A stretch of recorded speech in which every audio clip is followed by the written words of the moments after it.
Welcome back to Get Fit Guy. Kevin Don here, and this week I received an email from an avid listener asking me about how to stop muscle cramps. As a curveball, she gets migraines, so avoids sweeteners, fermented foods, bananas, and doesn't take sugar, so she can't have sports drinks. Did I have any advice about natural electrolytes? We can't talk about how to stop muscle cramps unless we know what they are, though. So let's figure out what they are and what causes them. So according to the dictionary, a cramp is a sudden, involuntary, spasmodic contraction of a muscle or group of muscles.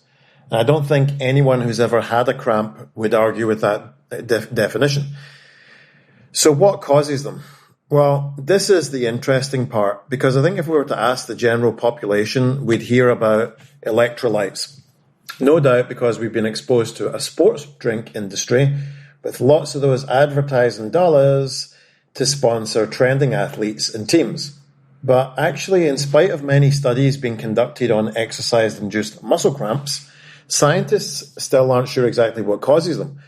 There are, however, two main theories. The first is, indeed, the dehydration electrolyte theory. This theory is probably the oldest and most well-established theory and came about from a study in salt deprivation conducted in the 1930s by Robert McCance, who was a British physiologist.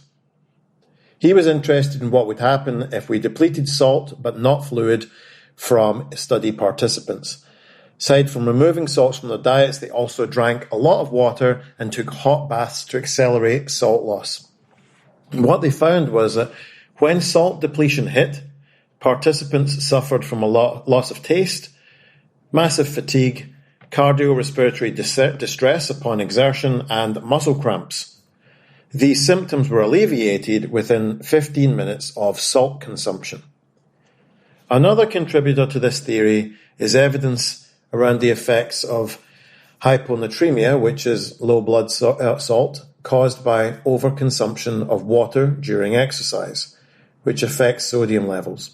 There were also many cases of both diagnosed and undiagnosed cystic fibrosis sufferers. Cystic fibrosis causes increased salt loss during exercise via very salty sweating, and sufferers therefore tend to have a high incidence of cramping. So, it seems pretty compelling to me, but what about when we have cramps in cold weather or in the absence of an abundance of sweating, which is just as common as cramping in hot and sweaty conditions? Well, that's where the second theory on cramp causation comes in, which is the neuromuscular theory. This is a more recent idea on the root cause of cramps, and is basically that muscle overload and neuromuscular fatigue are the culprits. Now, fatigue causes the excitatory impulses from muscle spindles and inhibitory impulses from what's called the Golgi tendon organ to get out of balance. Basically, there's an electrical misfire or short circuit in the muscle. This theory is pretty easily tested in a laboratory setting because you just attach electrodes to people and literally see what's going on at the electrical level within the muscle when it cramps. This means there's a lot more studies done on this than the dehydration theory. And one learning from these studies is that stopping movement and applying stretching to the muscle is effective at stopping the cramp. Think about when you see an athlete collapse on the field of play with cramp. Immediately a teammate rushes over and applies pressure in the opposing direction to the cramp. The athlete isn't shouting, "Quick, help! Someone bring me a salt tablet." No, they're calling for a teammate to come and stretch the muscle out for them. This stretching in the opposing direction applies tension to the muscle, signaling the Golgi tendon organ, which is responsible for telling the muscle to relax, and the cramp then dissipates. EMG studies have also shown a high level of excitation, increasing cramp potential in muscles as they can become more and more fatigued. This lends support to the theory that fatigue is causing an electrical neuromuscular excitation issue leading to cramping. Another idea is that both theories are correct, and that rather than being a cause of cramp, there are different causes of different types of cramp. In this case, multiple interventions may be needed to address the cause. So, What would that look like? Well, firstly, we can increase our sodium intake.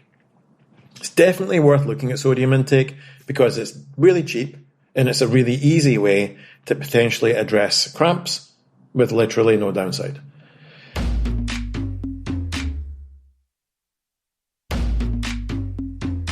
So I don't think you need to buy expensive sport drinks. I personally just add some salt to my water bottle pre-training with a little bit of lemon juice for flavor. I also have some electrolyte drops, which are basically super concentrated seawater. And even in hospitals, they don't give patients sport drinks when they present with low-level dehydration. They get a mixture of orange and apple juices. And as a rule of thumb, human sweat has about 900 to 1500 milligrams of sodium per litre. So if you really wanted to work this out, right, what you'd do is you would weigh yourself before and after training, figure out how much water you'd lost, and then consume the same number of litres back with 900 to 1500 milligrams of sodium per litre of water. The next thing you could do is reduce fatigue. This is because the evidence is really strong that muscle fatigue causes cramping. So learning to cope with the demands of the sport will be good thinking. Therefore, you need to train your muscles up by progressively overloading, allowing them to adapt to what's going on. So specificity is important. Irrespective of, like what your local gym will tell you, general classes won't prepare you for a specific outcome. If you're going to go run a marathon, you need to slowly titrate up your running doses. This will help your muscles to prepare for that type of exertion. Loading up on carbohydrate will also help because low glycogen results in premature fatiguing.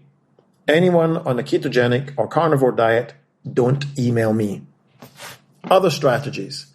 You could use warm-ups to prepare your muscles for what will occur. Remember, warm-ups should be both general and specific. A general warm-up will be something full body to raise your heart rate, and specific warm-ups will look at the demands of the training of the day or the competitive scenario which you're about to follow.